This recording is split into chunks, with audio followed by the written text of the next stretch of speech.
Hi, welcome back to Guessagaingaming and a slight follow-up video to the video I made about ElementSpace, which, as I said in that video, is without question the one game that I've ever played that I would really like to play if only it wasn't so buggy and annoying and badly optimised.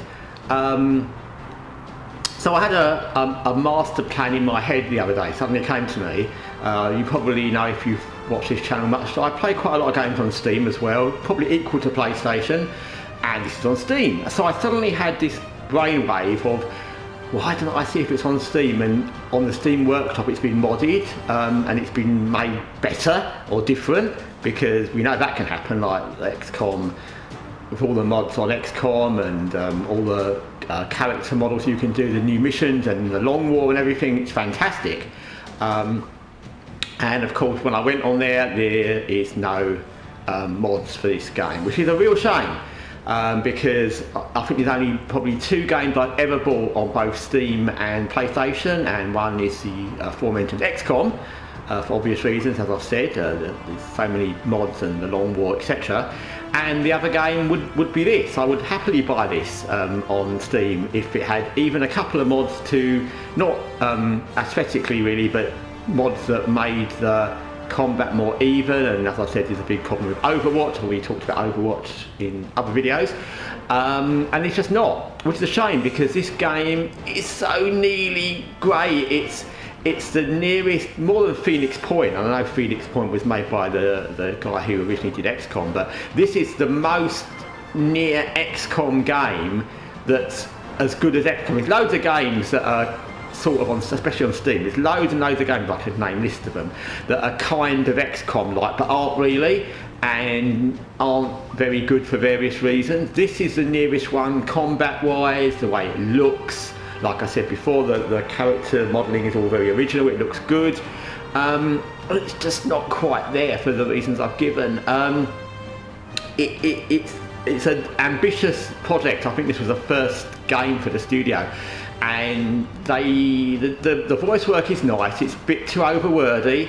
And there's bits where they kind of have the characters standing still talking, and it'd be better just to have static pictures, which they do in many games, rather than have character models actually standing still without their mouths moving. That doesn't really work, but that's just a minor thing compared to the other thing for the game.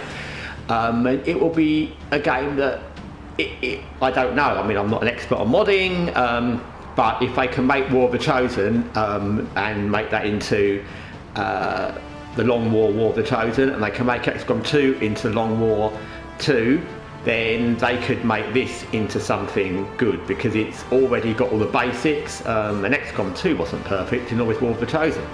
They've made them into completely different and almost much better games, longer games, obviously, the Long War. And this could just benefit from a little bit of balancing, really. I keep playing it because it's so nearly there. The combat is fun. I like the story as well. The story of XCOM is nothing, to be honest. Once you know it, it's nothing. It's very basic, and you're not playing XCOM for the story, you're playing it for the turn-based tactics.